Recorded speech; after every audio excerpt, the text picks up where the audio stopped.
Assalamualaikum warahmatullahi wabarakatuh. Alhamdulillah wassalatu wassalamu ala Rasulillah.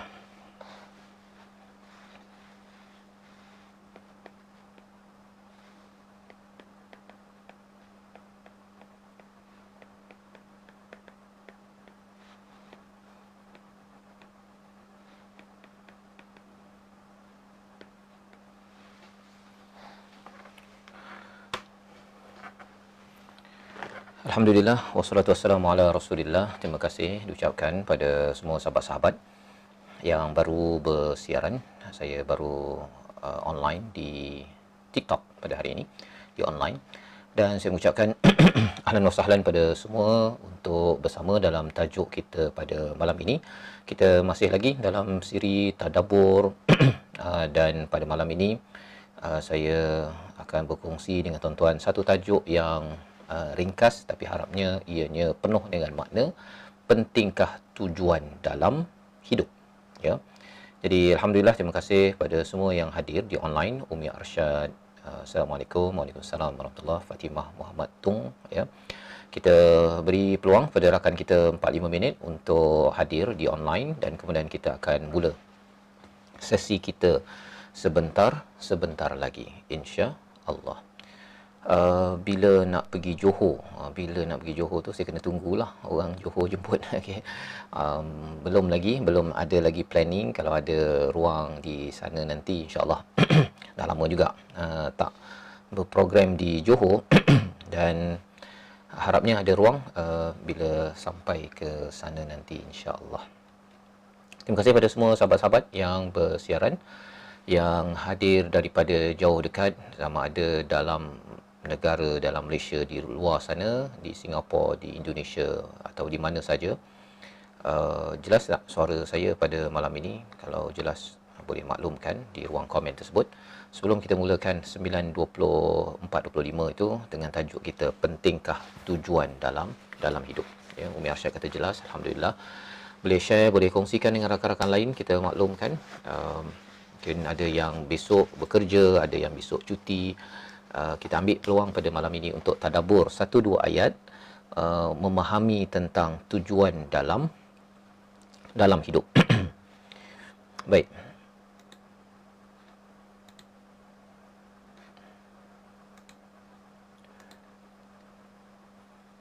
Okey.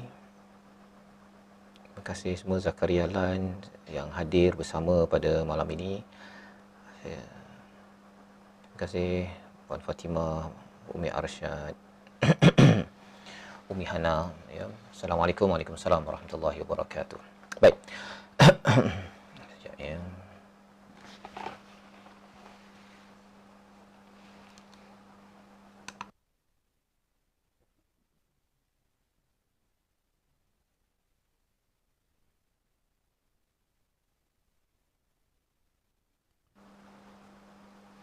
Baik, pada malam ini, sebelum kita mulakan dalam masa seminit 2 ini, saya nak kongsi sedikit pada tuan-tuan yang mungkin baru tahu. Esok saya akan mengendalikan satu program, namanya ialah Heaven to Earth. Ya, mana tahu ada yang berminat nak ikut online ataupun offline. Saya bawakan sikit maklumat dia. Sekejap, ya. Sebelum kita masuk kepada tajuk kita pada malam ini, saya bawakan poster untuk hari esok. Okey, itu, ya. Itu. Jadi ini adalah program yang akan dikenalikan pada hari esok. Dan kalau ada siapa-siapa yang berminat untuk mengetahui tentang Heaven to Earth ini, boleh kongsikan nanti, insya-Allah. Baik. Kita teruskan pada malam ini dengan melihat kepada tajuk kita, pentingkah tujuan dalam hidup, ya. Kalau semua sudah jelas, mari kita mulakan dengan doa. Subhanakala ilmalana illa ma 'allamtana innaka antal alimul hakim.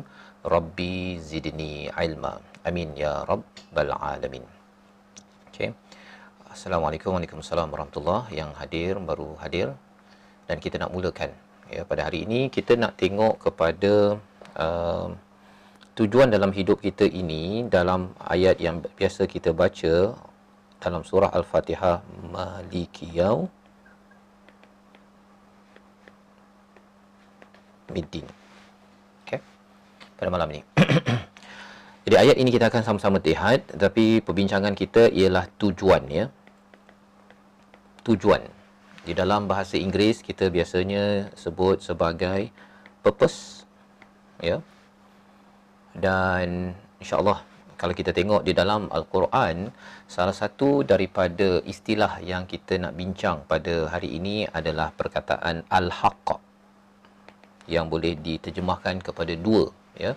Satu ialah kebenaran, satu lagi adalah tujuan, ya. Jadi bila kita selalu melihat kepada istilah al-haq di dalam Al-Quran, ia paling kurang ada dua maksud, ya, selain daripada nama Allah al-haq. Al-haq ini adalah kebenaran dan juga ia adalah tujuan. Jadi perbincangan kita pada malam ini ialah pada semua sahabat-sahabat yang berada di online sekarang, siapa yang jelas tujuannya dalam hidup. Boleh tuliskan dekat ruang komen tersebut. Sama ada saya tulis, mudahnya tulis, kalau jelas tulis saja J, ya. Kalau tak berapa jelas itu ialah tak jelas. Kalau tak jelas tujuan hidup, maka kita letak XJ. XJ, ya. Jangan G pula. G tu apa? G tu J ataupun XJ, ya. Yusri Abdul cakap J, Umi Arsyad cakap J, Yuwais Shah cakap J. Okey. Siapa yang jelas tujuan hidupnya, tulis J ataupun XJ. Mudah je lah kan, jadi tak ada nak type panjang-panjang kat situ. Malam ni kita nak bincang tentang J dengan XJ. Pasal apa? Pasal ia adalah satu perkara yang amat penting dalam hidup kita. Ada yang kata, Suaidah kata XJ, ada yang kata J. Kita baru start. Kita baru nak mula. Soalan pertama saya, ya, tujuan hidup. Siapa yang jelas, tuliskan J. Siapa yang tak jelas, letakkan XJ, tak jelas. Okay. Tuliskan dekat ruang komen tersebut, sambil-sambil share dengan kawan-kawan yang lain. Malam ni kita nak bincang tajuk, iaitu pentingkah tujuan dalam hidup. Pentingkah tujuan dalam hidup. Tajuk ini nampak macam simple, ya, tetapi itu akan menentukan energi, semangat dalam hidup kita. Itu sebabnya mengapa kita perlu sedar tentang tujuan, ya, tujuan dalam hidup kita. Baik, ramai yang cakap J, ramai yang juga type XJ yang tak jelas. Okey, jadi apa kata kalau dalam training biasalah kan, saya akan tanya pada yang dah J untuk kongsikan dekat ruang komen tersebut, apakah tujuan hidup kita ini, ya. Tujuan hidup kita ni iaitu apa? Kalau Suaidah kata tugas kita sebagai hamba, so tujuan kita mengabdikan diri pada Allah. Okey, terima kasih. Mang cakap saya masih ragu-ragu mencari hala tuju hidup. Kan? Jadi kalau katakan Mira kata Az-Zariyat ayat 56, betul? Ya, itu salah satu daripada panduan banyak dalam Al-Quran, tapi pada hari ini kita nak tengok dahulu salah satunya surah 51 ayat 56 surah Az-Zariyat, iaitu wama khalaqtul jinna wal insa illa liya'budun. Okey, ini mungkin biasa dah kita dengar. Tujuan dalam hidup kita ini menjadi hamba, ya, mengabdikan diri pada Allah. Itu yang kita selalu ulang pada setiap hari. Iyyaka na'budu wa iyyaka nasta'in. Itu simple kan? Simple. Baik. Tapi dalam masa yang sama, dalam hidup kita ini juga, kita ini adalah khalifah. Jadi ada dua, ya. Satu, kita ini sebagai hamba, tetapi kita juga adalah khalifah, ya, sebagai pengganti. Jadi apabila kita cakap tentang hamba, hubungan kita dengan Allah itu paling pasti, kita mengabdikan diri pada setiap masa. Tugas kita sebagai khalifah inilah yang membawa kepada tanggungjawab pelbagai yang ada dalam hidup kita. Ya, ini juga adalah tujuan kita diciptakan. Dalam surah Al-Baqarah ayat yang ke-30, ya, yang disampaikan pada ayat ini, kita tengok pada surah Al-Baqarah ayat 30 itu,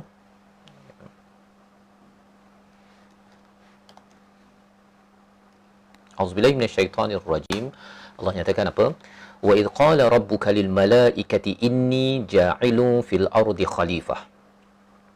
Qalu ataj'alu fiha man yufsidu fiha wa yasfiku ad-dima' wa nahnu nusabbihu bihamdika wa nuqaddisu lak. Qala inni a'lamu ma la ta'lamun. Ya. Jadi paling kurang ada dua ayat penting, ada banyak ayat lain, ya, menceritakan tujuan hidup. Penting ni ya. Pada hari ni ada sahabat-sahabat yang kata saya ni tengah mencari jalan hidup, hala tuju, ya, ataupun ada yang kata saya ni dah jelas tapi nampak macam tak jelas. Kalau begitu kita nak bincang betul-betul pada malam ini. Dua ayat ini penting, ya, iaitu ayat 56 surah Az-Zariyat, ya, kita dah senaraikan tadi dekat sini. Kita sebagai hamba, dan yang keduanya kita sebagai khalifah. Okey, hamba apa? Kita mesti menghambakan diri kita, mengabdikan diri kita akan sentiasa mengikut peraturan Allah Subhanahu Wa Taala. Dan salah satu daripada orang yang sedar, ini kesannya ada dua kan? Tuliskan di ruang komen tersebut, hamba dan khalifah. Hamba dan khalifah. Kerana itu adalah design daripada Allah, ya. Iaitu kita sebagai hamba dalam ayat 56 surah Az-Zariyat, satu lagi sebagai khalifah. Dua itu kita jangan lupa, ya, hamba dan khalifah. Ada yang kata bukankah dalam Fatihah tu iyyaka na'budu wa iyyaka nasta'in? Betul, tapi bila kita jadi hamba, kita juga diberikan tanggungjawab. Sebenarnya seawal daripada Maliki Yaumiddin, ya, kalau kita tengok Maliki Yaumiddin,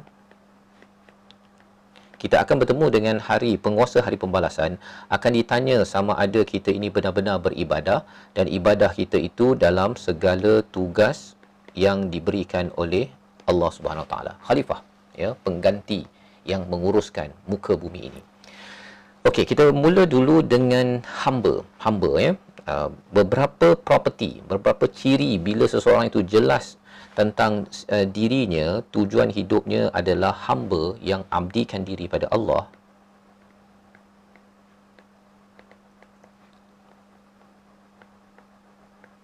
Okey.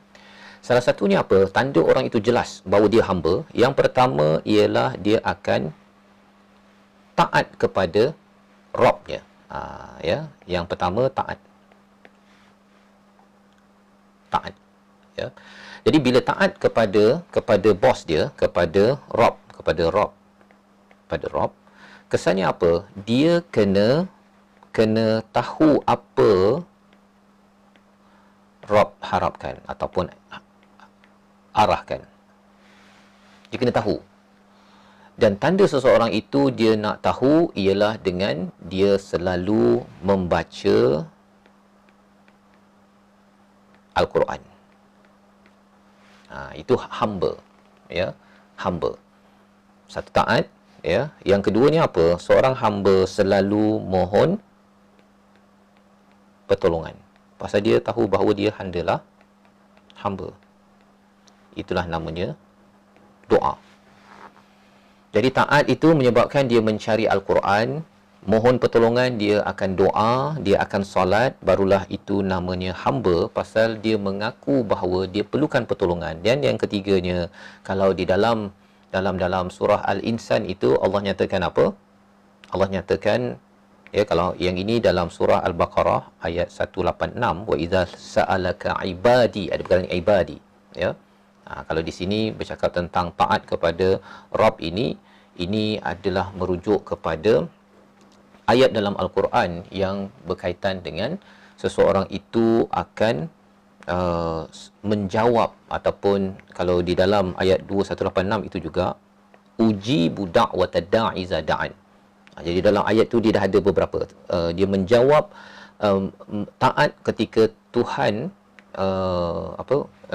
falyastajibu li, dia menjawab taat kepada seruan kepada Tuhan. Dan ini juga dia tahu, kalau dalam surah Al-Insan, ya, surah Al-Insan tu kalau kita lihat sikit, kita tengok surah Al-Insan ayat surah yang ke berapa ya? Okey, ayat yang kedua itu. Allah nyatakan inna khalaqnal insana min nutfatin amsyajin nabtalih. Untuk kami uji, maksudnya kita sebagai hamba ini akan diuji. Ya. Jadi kalau saya tulis balik kat sini, seorang hamba itu kalau jelas tujuannya, dia akan sentiasa mohon, ya, doa dan solat tadi itu. Dia akan taat dengan dia sentiasa nak mengetahui apa yang perlu dilakukan, baca Quran. Dan yang ketiganya ialah apa? Dia akan sedia untuk diuji. Paling kurang tiga. Baik.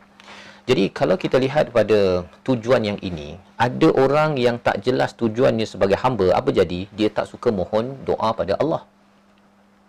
Ataupun dia doa tetapi dia buat Tuhan itu macam hamba dia pula bos. Kan? Itu orang tak jelas tujuan. Dia sepatutnya mohon dengan harapan dan tahu bahawa Tuhan adalah amat tahu apa keperluan saya. Kita mohon saja dengan rasa rendah diri, tapi orang yang tak jelas tujuannya, dia mohon tapi dia buat Tuhan macam vending machine. Kan? Jadi itu bukan tanda orang yang jelas tujuan. Yang keduanya, taat kepada Allah, maksudnya ialah dia kena tahu apa Allah suruh, dan caranya ialah dia kena baca Al-Quran. Yang kita tadabbur sekarang ini pasal kita nak tahu apa Allah cakap. Kan, ini semuanya daripada dua ni daripada ayat 186 dan kalau di sini surah apa tadi? Surah Al-Insan, surah yang ke-76 ayat yang ke-2. Bahawa kita akan diuji, dan ada orang yang dia kata, mengapa Allah uji saya? Dia tak tahu bahawa dia adalah hamba, ya. Hamba. Jadi bila hamba, kalau nak diuji, diberikan kerja, diberikan tugasan, itu adalah standard. Dia sedar bahawa dirinya hamba, boleh diuji, diambil balik apa yang telah dipinjamkan, tangan ke, kaki ke, harta ke, orang yang disayangi ke, apa sebagainya, boleh, ya, boleh diambil balik kemudian dikembalikan semula. Baik.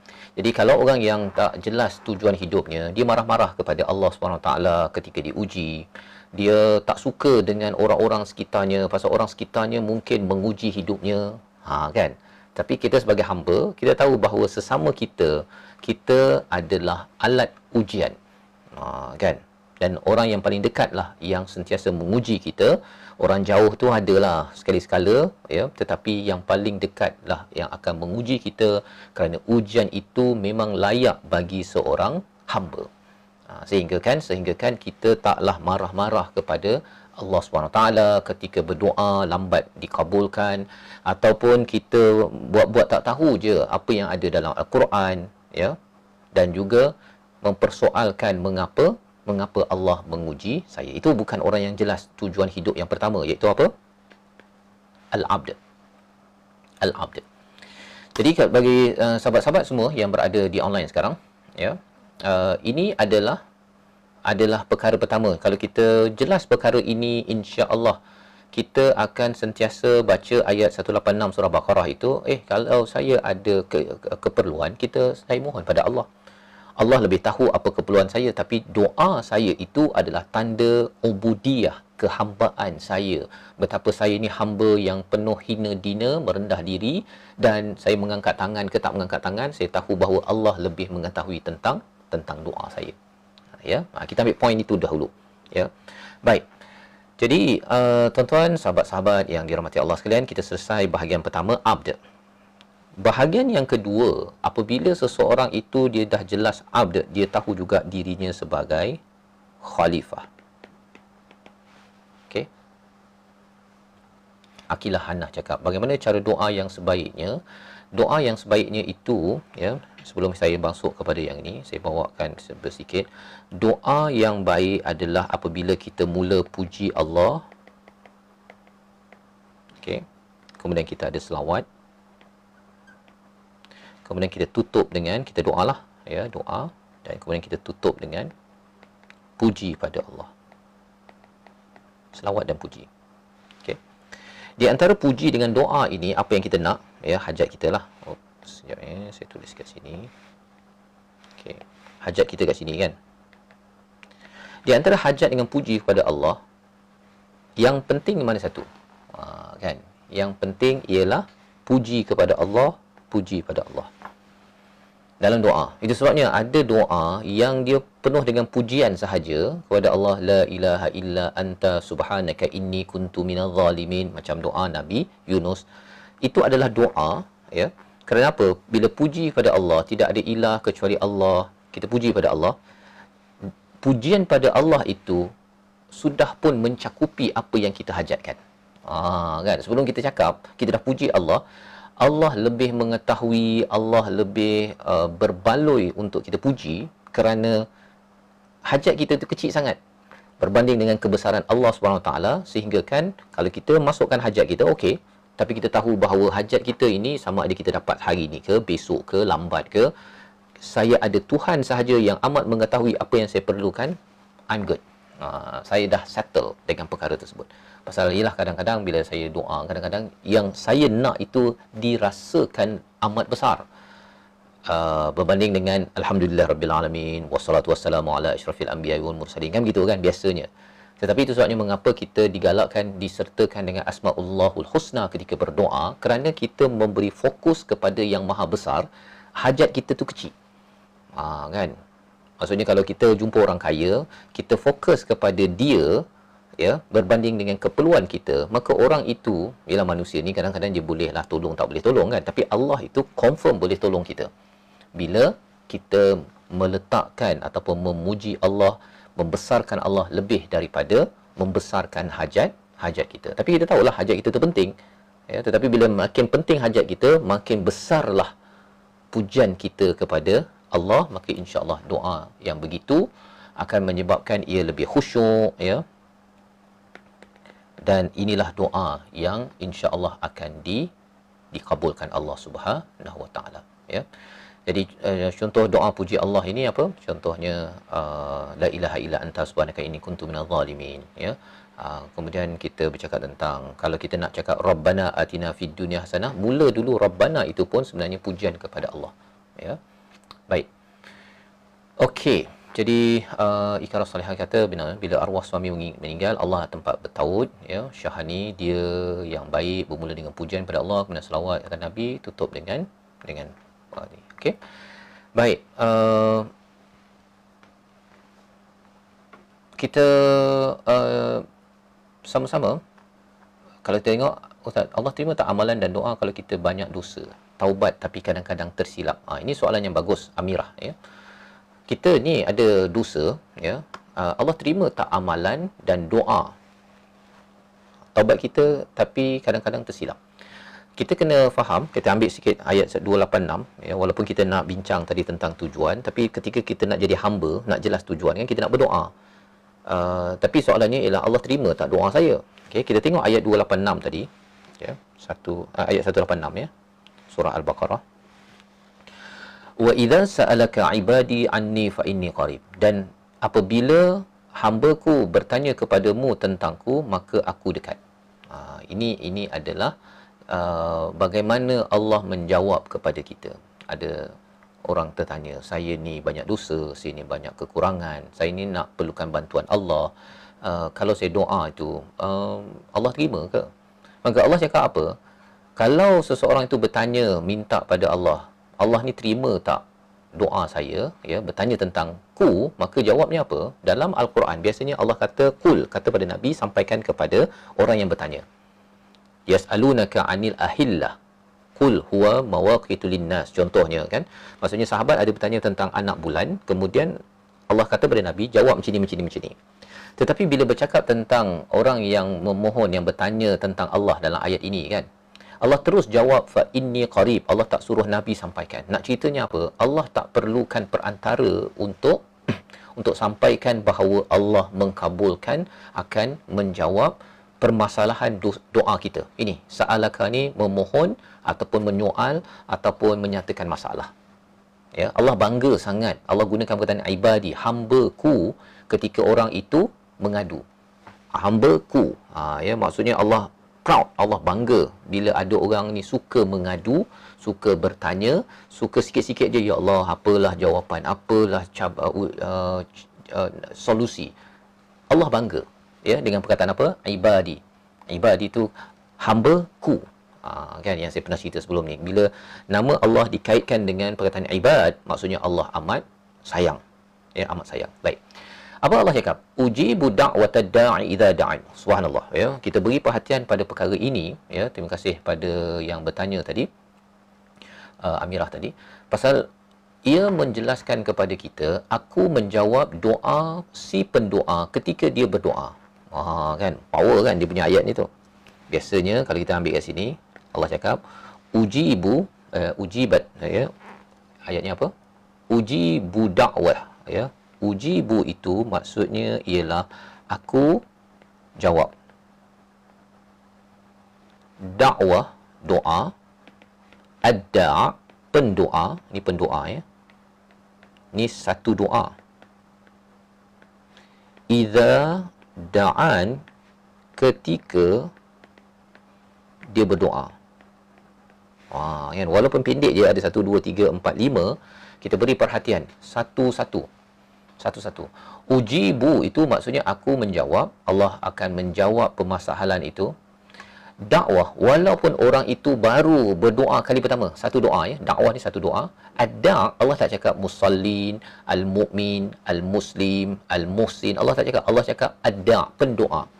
Bila cakap tentang pendoa ini ialah sama ada orang itu Islam ke, tak Islam ke, ya, banyak dosa ke, tak banyak dosa ke, asalkan dia berdoa, Allah kata Allah jawab.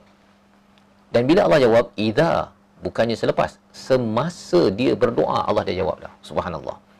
Memanglah ada hadis kan, kalau orang tu makan benda haram apa sebagainya tak dikabulkan doa, betul, itu hadis. Tetapi Allah cakap kat sini, kalau orang itu dalam keadaan yang betul-betul memerlukan sangat, dia memanglah pernah buat dosa, pernah makan benda haram, tetapi kerana pada waktu itu dia dah tak ada tempat lain nak memohon pertolongan, ya. Ad-da' ini maksudnya pendoa. Dia tak pernah solat, tak pernah itu, tak pernah ini, pernah penuh dengan dosa, tetapi dia mengadu kepada Allah, ya, ketika berdoa itu Allah kabulkan. Allah boleh kabulkan. Tapi syaratnya pada ayat ini diteruskan lagi, falyastajibu li wal yu'minu bi. Maka hendaklah jawab, ya, taat pada Allah, percaya kepada Allah. Itu syarat doa lah, ya. Bila kita dah berdoa itu, selepas itu kita kena buat apa? Selepas berdoa, Islam ke tak Islam ke, dia kena satu, dia kena taat pada Allah, apa Allah suruh. Dan yang keduanya, iman kepada Allah. Maksudnya percaya Allah boleh mengkabulkan doanya, maka insya-Allah doanya itu akan dikabulkan. Jadi maksudnya ialah kita ada banyak kesilapan ke apa ke, it's okay. Yang penting kita cepat-cepat kembali kepada Allah Subhanahu Wa Taala. Ini sebenarnya taubat lah ni. Bila taat dan iman ni, taubat kepada Allah. Ya. Dan Allah boleh bagi pada yang bukan Islam. Kita tengok dalam surah Al-A'raf pun, iblis pun Allah boleh kabulkan. Kan? Iblis pun Allah boleh kabulkan doanya, minta ditangguhkan, minta dipanjangkan umur. Apatah lagi kalau orang yang beriman kepada Allah walaupun pernah berbuat kesilapan. Ya. Baik, jadi itu sedikit pertanyaan sebentar tadi. Jadi Asmaul Husna pun pujian-pujian pada Allah, ya betul. Dan kemudian macam mana kita nak tahu Allah terima taubat kita? Ialah apabila kita makin nak dekatkan diri pada Allah. Bila kita nak makin dekat diri pada Allah, itu namanya taubat. Walaupun lepas tu kita boleh buat silap balik. Itu sebabnya bila bercakap tentang tanda taubat itu diterima,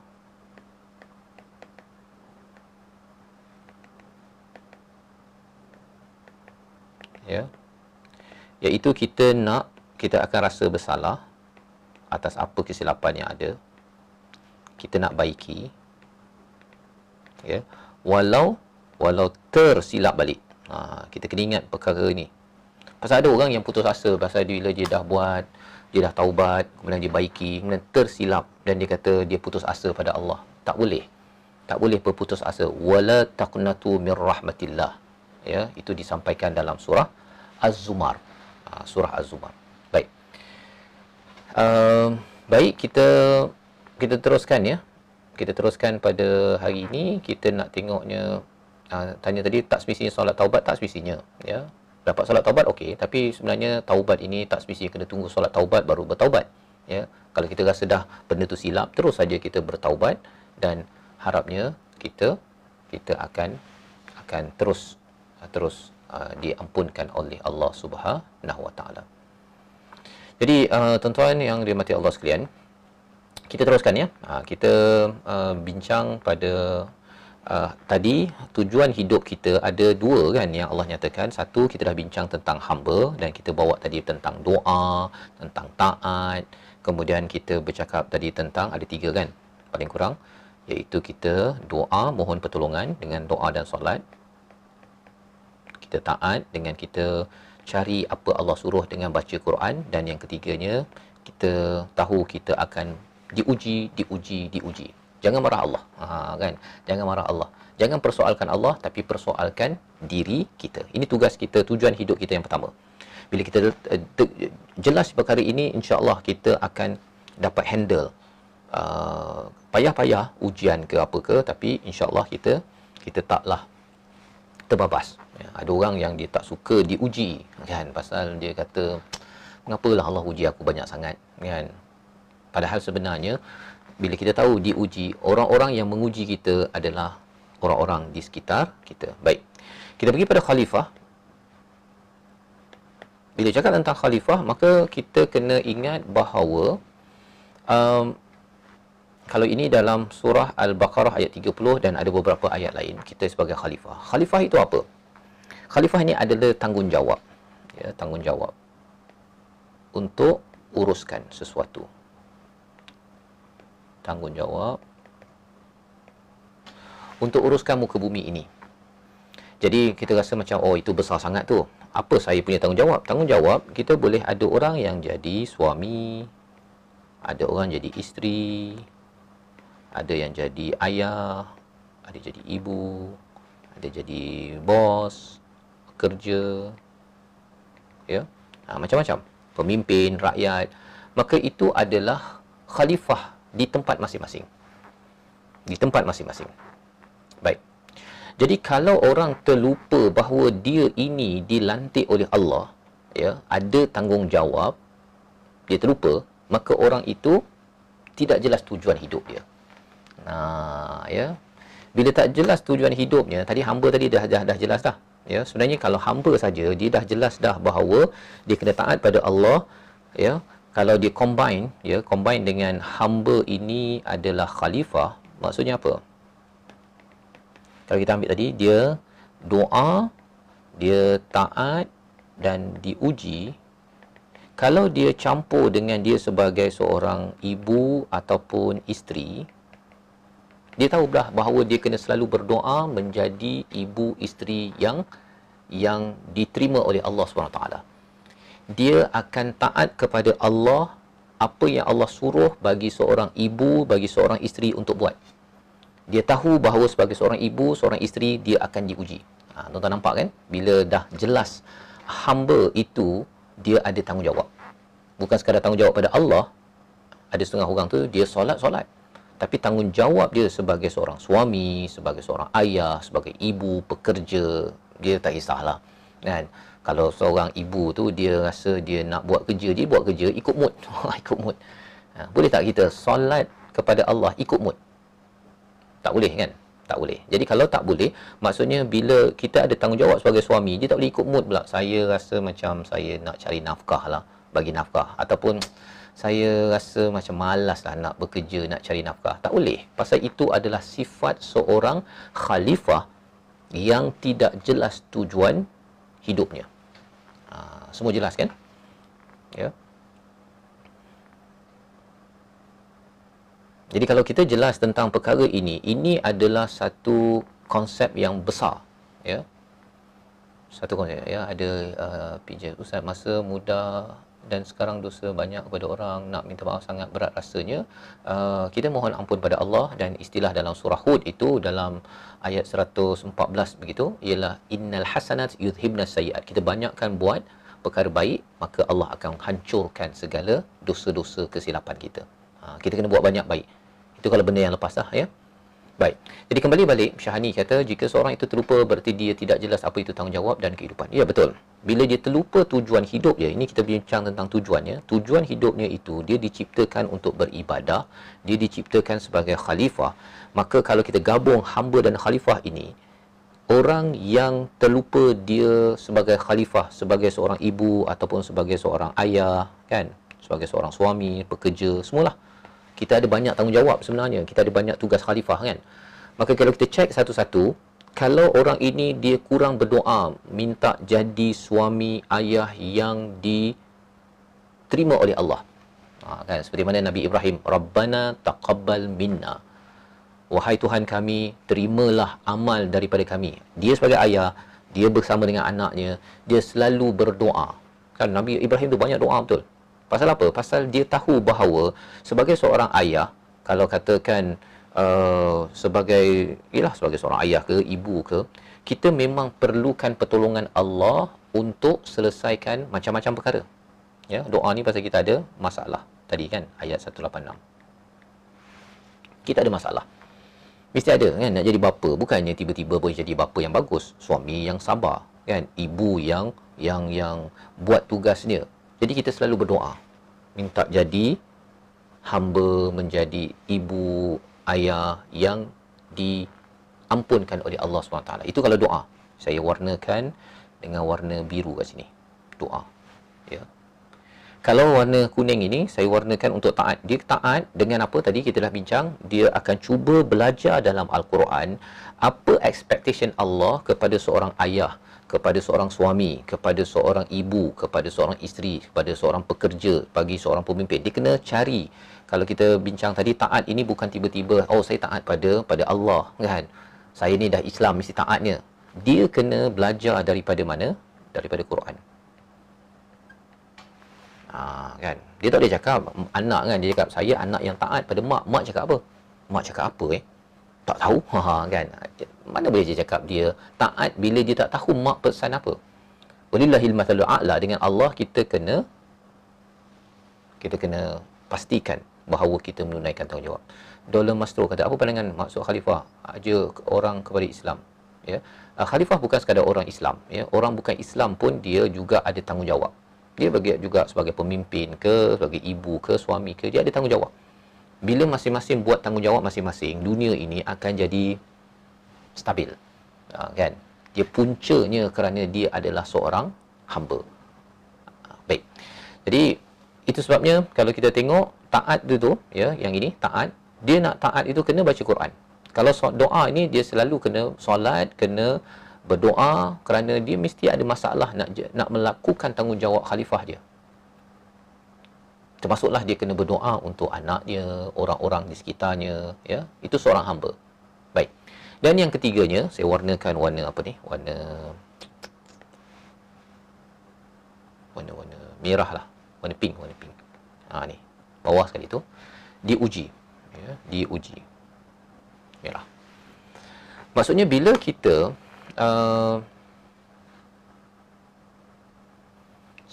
saya ibu Niki, kawan anak ustaz, sekarang sedang diuji, mak tak sedar akibat strok berdarah kali kedua, doakannya. Okey, kita doakan kepada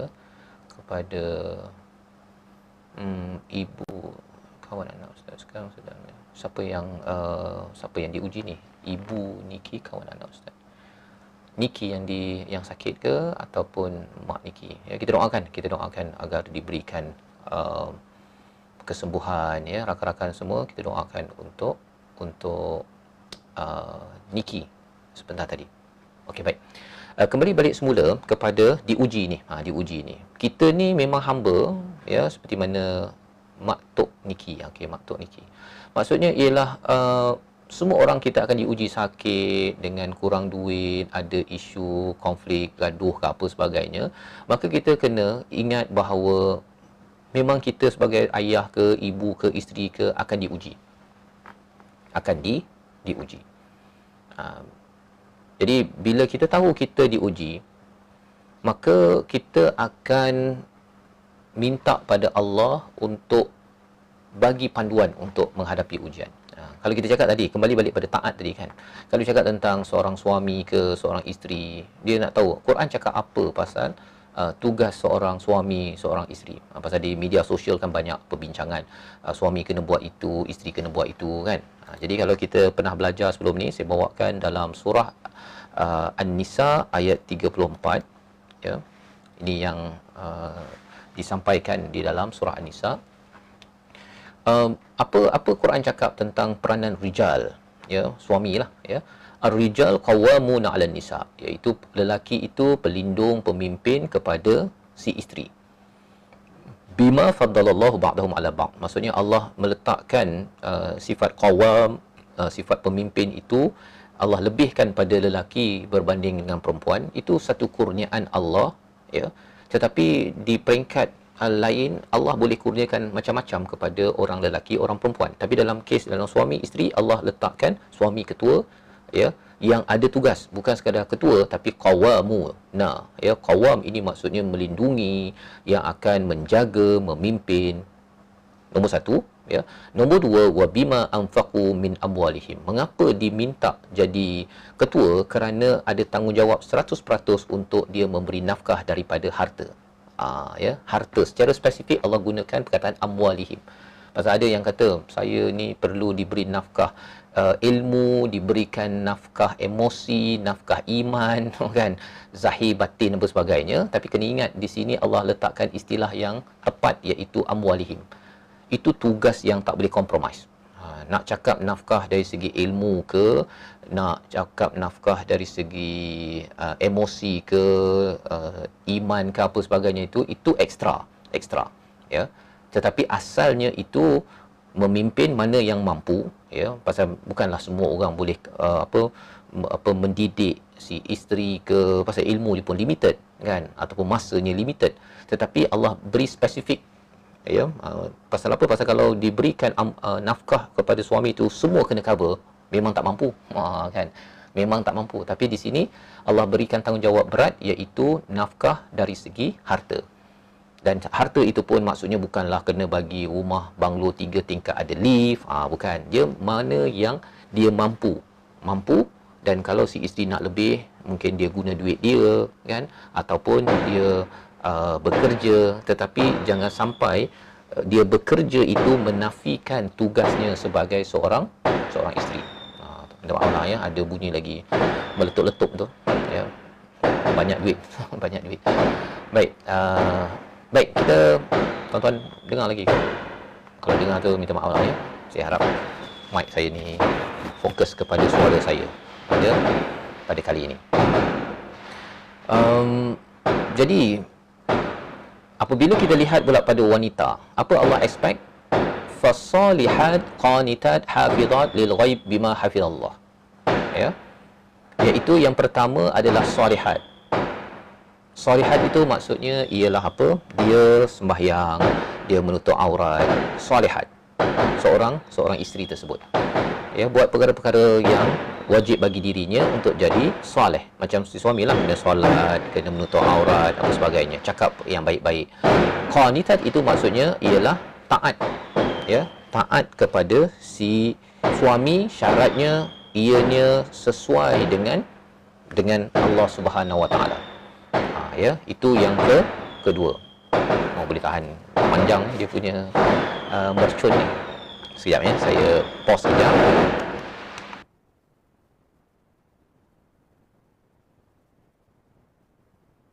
Okey, dah habis dah, alhamdulillah.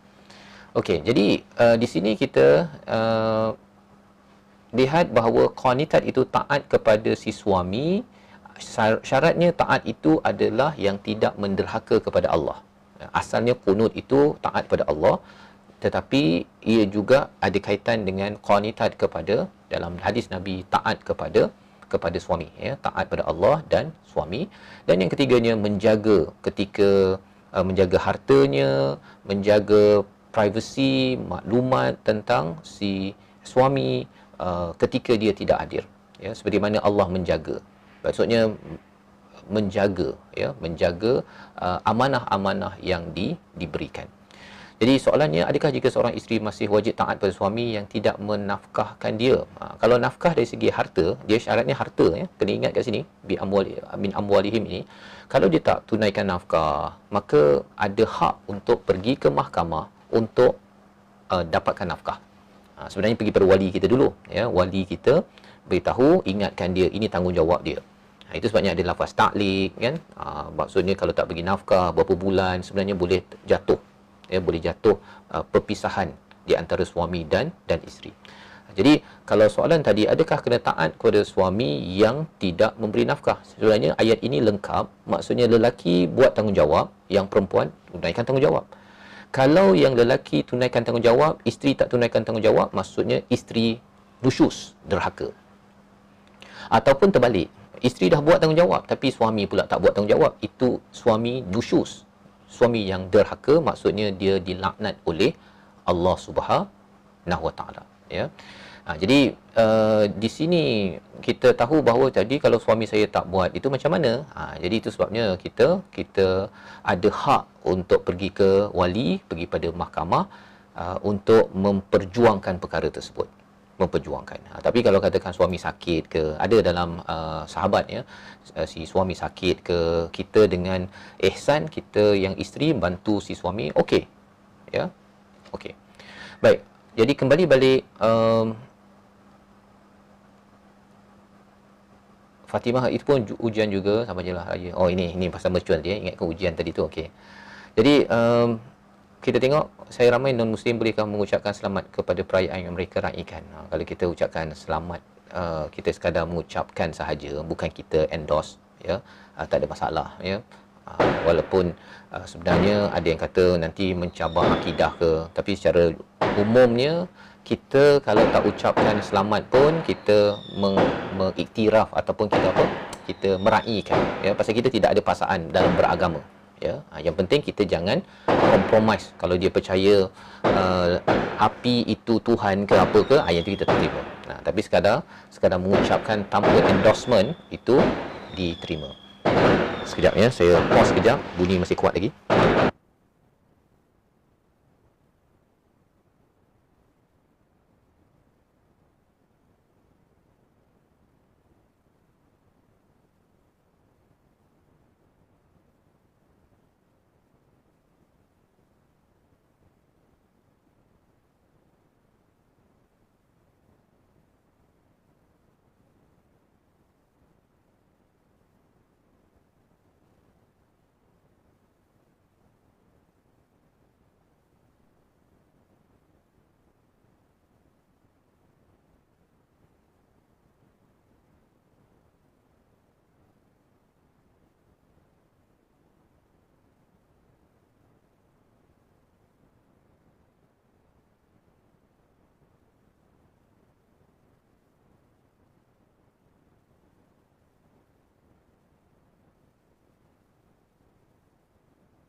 Okey, rasanya dah habis, harapnya dah habis lah tu. Kalau ada lagi nanti saya pause balik. Jadi kembali balik, kita bincang tadi ayat 34 surah An-Nisa itu untuk apa? Kita tahu bahawa kalau ada yang kata saya tetap dalam perkahwinan, suami tak bagi nafkah, maksudnya kita masih kena taat pada dia. Kita taat mana yang kita mampu, ya. Kerana apa? Kerana taat itu membawa pahala. Jangan pula bila dia tak bagi nafkah, kita derhaka, ya, kepada dia, sehingga kan kita pun membuat dosa. Kita kena ingat, ya, kita taat tu dapat pahala walaupun si suami tidak memberi nafkah, pasal itu dosa dia, cuma kalau kita rasa saya kalau dia tak bagi nafkah nanti saya akan tengking dia membuat dosa, lebih baik saya minta untuk berpisah kerana tidak mampu untuk taat kepada si suami. Pasal apa? Pasal in the end ialah, kalau contohnya, ya, Asiah isteri kepada Firaun, dia masih lagi isteri walaupun suami buat perangai, kan, suami buat perangai, dia zalim ke apa ke, tapi itu dosa dia. Jangan pula pasal dosa si suami kita sekali berdosa, tak nak. Kita kena secure syurga kita. secure. Kita kena pastikan syurga kita itu isteri dengan 3 perkara tadi. Salihat, qanitat, hafizat.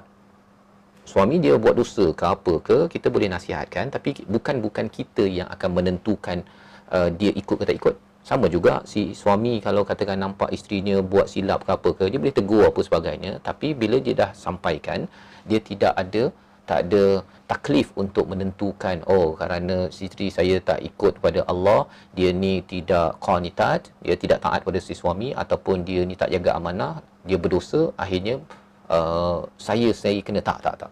Masing-masing bila dah jelaskan, maka kita buat tugas tanggungjawab kita. Itu penting tuan-tuan ya.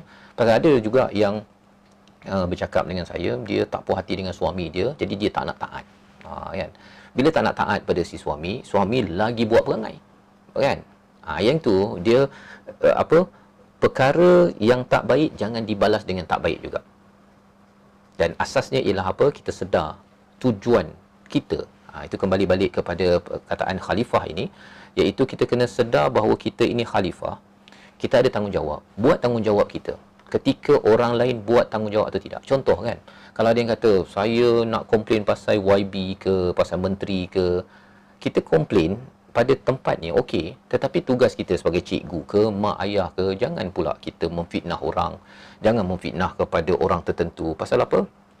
Tanggungjawab kita bukan untuk memfitnah orang. Tanggungjawab kita bukannya kita nak balas dendam. Itu bukan. Dan ini penting disebabkan apa? Kalau tidak, apa jadi tuan-tuan? Bila kita tak jelas tentang khalifah ini adalah tanggungjawab, apa jadi?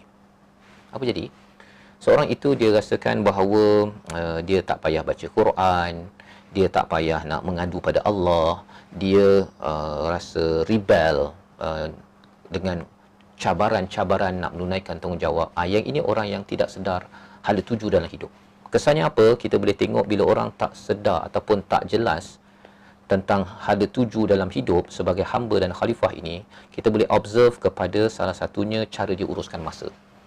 Ya, masa dia untuk banyak berdoa, untuk selalu dengan Quran dan selalu dapat sabar dengan ujian. Ya. Orang yang tak jelas, dia kurang buat ini. Dia kurang. Pasal dia rasakan bahawa ikut suka hati saya lah. Kan? Itu tak jelas hala tuju dia. Orang yang jelas hala tujunya, ya, dia tahu bahawa dia sebagai seorang ayah, sebagai seorang ibu, walaupun dia memang dah baca Quran, dah khatam Quran, tapi dia terus baca Quran, nak faham apa Allah cakap pasal saya. Ya. Apa perkara yang saya perlu mohon pada Allah bangun waktu malam. Itu orang yang jelas hala tuju. Ya. Ataupun dia berhadapan dengan ujian, dia akan cuba bersabar, cuba untuk bersyukur. Pasal dia tahu bahawa saya hamba kot. Kan? Kalau saya sabar, kalau saya bersyukur, Allah akan tambah lagi nikmat pada saya. Seperti mana dalam, kalau sabar ini bawa pada syukur, Allah nyatakan pada surah 14 ayat yang ke-7. La in syakartum la azidannakum. Ya. Jadi itu contoh yang kita boleh perhatikan dalam kehidupan kita. Jadi terima kasih pada semua dengan perhatian pada malam ini, walaupun tadi ada dentam-dentum, tapi alhamdulillah dah senyap dah tu. Tak tahulah iklan sementara ke. Tapi hari ini tajuk kita ialah berkaitan dengan tujuan. Perkara yang perlu diberi perhatian adalah kita kena tengok jadual hidup kita. Ya. Kita kena tengok jadual kita. Kalau jadual hidup kita ini banyak berdoa dan solat, ya, solat tu doa juga ya. Solat fardu, solat yang sunat, pasal nak minta bantuan daripada Allah, banyak perkara untuk tunaikan tanggungjawab kita. Selalu baca Quran, nak tahu apa Allah cakap tentang saya punya tanggungjawab. Ya, dia spend masa. Ya, ada yang spend 1 jam tengok Quran time ke, ikut program ini ke, dia pergi cari ceramah lain ke apa ke, untuk tahu macam mana tanggungjawab saya dibuat dengan baik. Ini orang yang jelas ada tuju. Dan yang ketiganya, selalu belajar, upgrade sabar dan syukur. Ya, upgrade sabar dan syukur dengan ujian sebagai seorang suami, isteri, ibu, ayah, pemimpin, pekerja. Dia selalu upgrade. Dia belajar skill-skill baru. Contohnya ibu-ibu belajar skill macam mana menguruskan rumah. Daripada dulu masa awal kahwin 8 jam kena guna untuk masak dan urus rumah, tapi sekarang dia belajar jadi masa pendek. Kan? Ataupun kalau masih panjang lagi pun, maksudnya dia taklah marah-marah, ya. Tak adalah pula dia sampai dia rasa macam letih, kan. Letih tu biasa bagi manusia, tapi sampai mengeluh, sampai rasakan tanggungjawab ini membebankan, yang itu tandanya orang ini tak jelas hala tuju. Dia tak jelas bahawa tempat ini memang tempat ujian. Memang tempat ujian. Ya. Dan bila dia rasa berat, jangan pula lepas itu bila ada kekurangan dia pergi salahkan orang lain. Ini satu hal juga, ya. Bila orang itu tidak sabar, dia suka apa? Bila tak sabar, kesannya ialah suka salahkan orang lain. Seperti mana iblis pernah menyalahkan Tuhan. Salahkan Tuhan tu. Kan? Disebabkan Tuhan suruh dia sujud dan kemudian dikaitkan, dia kata apa, fa'awaitani, kamu telah menyesatkan aku. Allah bukan suruh dia sesat sebenarnya, Allah suruh dia sujud, lepas tu sujud je lah, kan. Tapi bila sujud dia degil, dia cakap Allah pula yang menyesatkan dia. Itu ujian daripada Allah untuk dia jawab dengan betul. Tapi bila dia fail, dia salahkan Tuhan.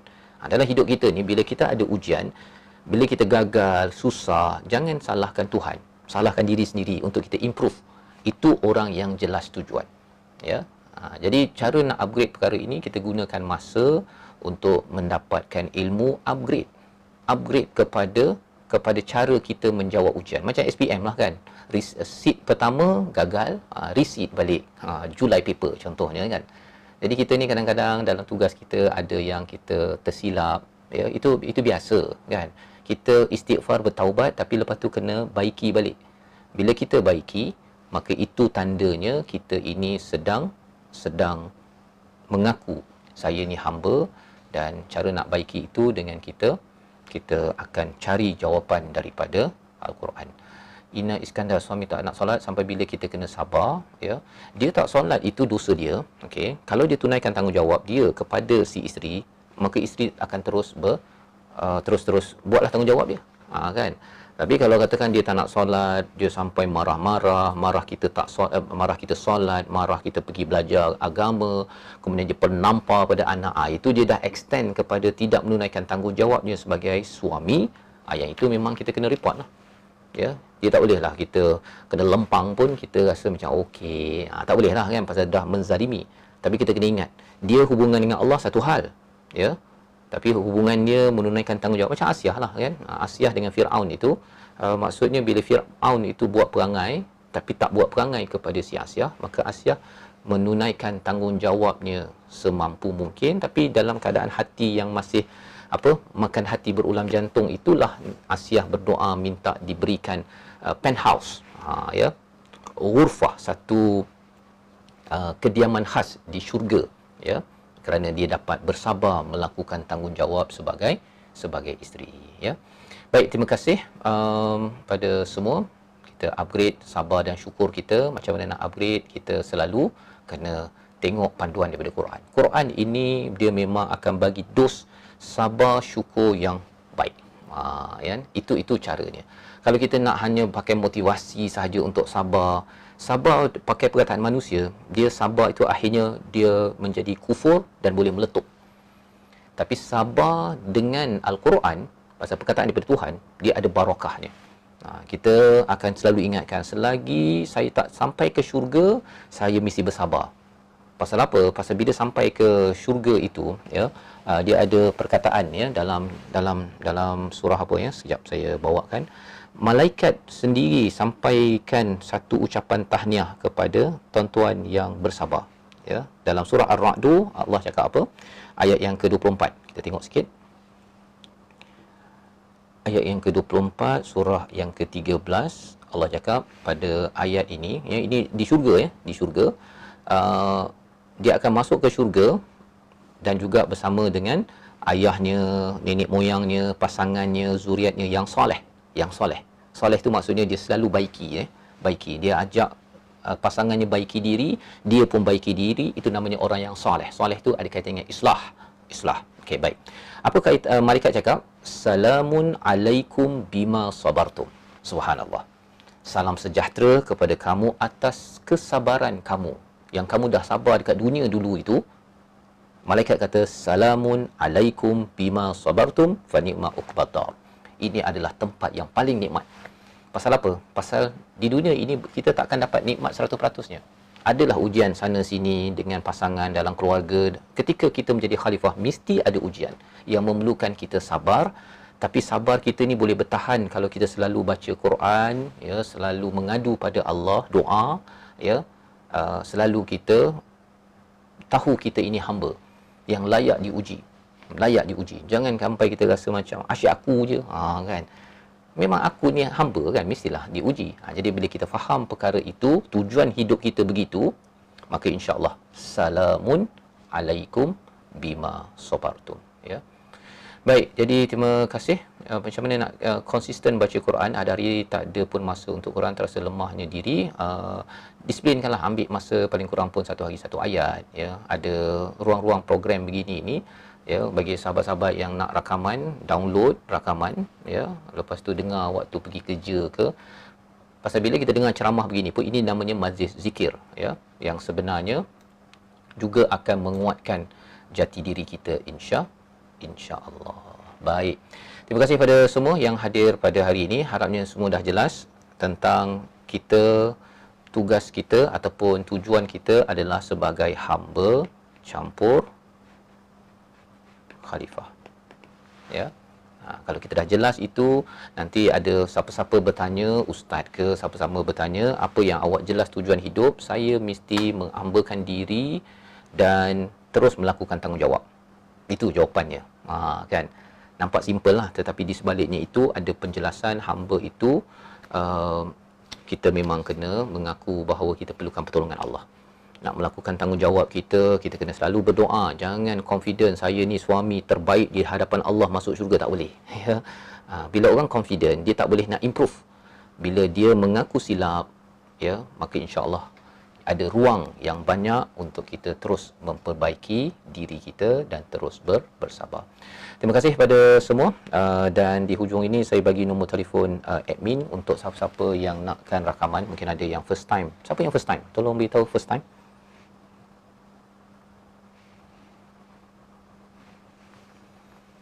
Okey, nanti boleh hubungi Cik Rizal kita untuk siapa-siapa yang tak tahu sesi live ini boleh dapatkan rakaman. Dan lepas tu boleh dengar balik, nak download ke apa ke. Yang first time, terima kasih. User Hamidah Suaida, Mia Madi, Nora, Sheila Hashim. Oh, ramai yang first time ya hari ni. Okey, Pondok Maisara. Boleh follow saya nanti, insyaAllah. Program ni dah banyak dah. Saya memang selalu tadabbur, ya. Sesi saya biasanya saya buat tadabbur lah, ya. Jadi boleh hubungi Cik Rizal di nombor ini kalau ada yang berminat tadi, yang program esok HTE dekat Shah Alam pun boleh, ya. Harap-harapnya kita dapat berjumpa lagi. Saya taklah setiap hari, ya. Saya kadang-kadang je, tapi hari ni lapang sikit. Lepas ni nak buat preparation untuk program besok. Jadi terima kasih pada semua. Harapnya tajuk pada hari ini memberi manfaat kepada kita semua, insya-Allah. Ya. Qauli hadza wa astaghfirullahi wa lakum. Assalamualaikum warahmatullahi wabarakatuh. Terima kasih semua.